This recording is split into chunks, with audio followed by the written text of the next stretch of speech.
চাইলেই একজন Quinton de Kock হওয়া যায় না, চাইলেই অবসর ভেঙে রাজকীয় প্রত্যাবর্তন করা যায় না। ফরম্যাট ওয়ানডে হোক বা টি-20, প্রতিপক্ষ ভারত হোক বা পাকিস্তান, ডি ককের ব্যাটটা এখনো তলোয়ারের মতো চলছে। বয়সটা একেবারে বেশি না হলেও ডি কক আছেন ক্যারিয়ারের মাঝপথে।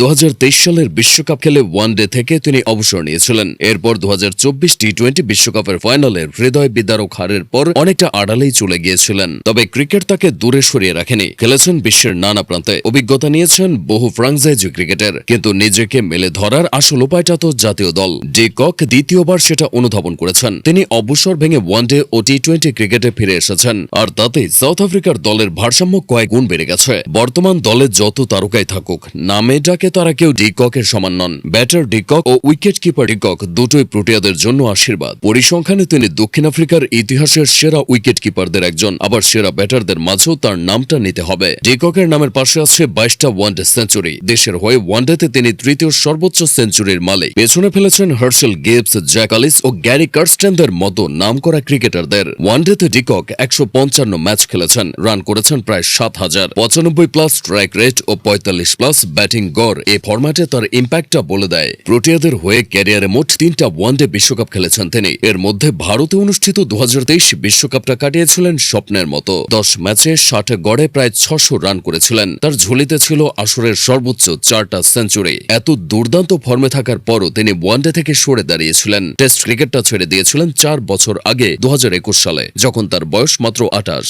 ডি কক এমনই, তিনি স্বাধীনচেতা মানুষদের একজন। ক্যারিয়ারের শুরুতে এমন স্বভাবের জন্য অনেক সমালোচনাও শুনেছিলেন। ডি কক প্রথম নজরে আসেন 2012 অনূর্ধ্ব-19 বিশ্বকাপ দিয়ে, যে আসরে দক্ষিণ আফ্রিকাকে নেতৃত্ব দিয়েছিলেন তিনি। 1 সেঞ্চুরি আর 2 50-তে সেবারের আসরের সেরা 4 রান সংগ্রাহকের একজনও ছিলেন।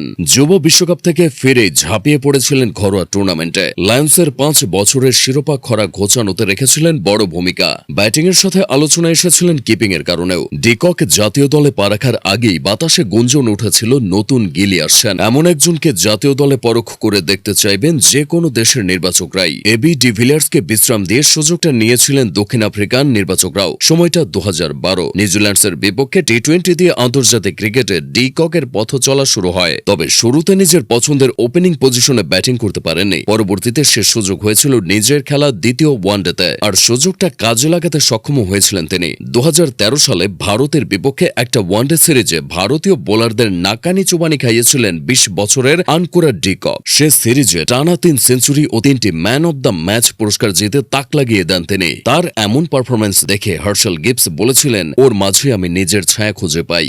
শেষ সিরিজের আগে পাকিস্তানের বিপক্ষেও করা 1 সেঞ্চুরিতে বছর শেষ করেছিলেন 741 রান নিয়ে। অভিষিক্ত কোনো ক্রিকেটারের জন্য রীতিমতো স্বপ্নের বছর কাটিয়ে ফেলেন ডি কক। এমন পারফরম্যান্সের পুরস্কার পেতেও দেরি হয়নি। 2014 সালের শুরুতেই দেশের হয়ে সাদা পোশাকে প্রথমবার মাঠে নেমেছিলেন এই বাঁহাতি। নিজের দ্বিতীয় টেস্টে শ্রীলঙ্কার বিপক্ষে তুলে নিয়েছিলেন টেস্ট ক্যারিয়ারের প্রথম 50। সাথে সে বছরের শেষ নাগাদ অস্ট্রেলিয়ার বিপক্ষে 6ষ্ঠ ওডিআই শতক তুলে নিয়ে নিজেকে বানিয়ে ফেলেছিলেন দক্ষিণ আফ্রিকা দলের বড় ভরসা। 11 বছর পর আজও ডি কক প্রোটিয়াদের সবচেয়ে বড় ভরসা।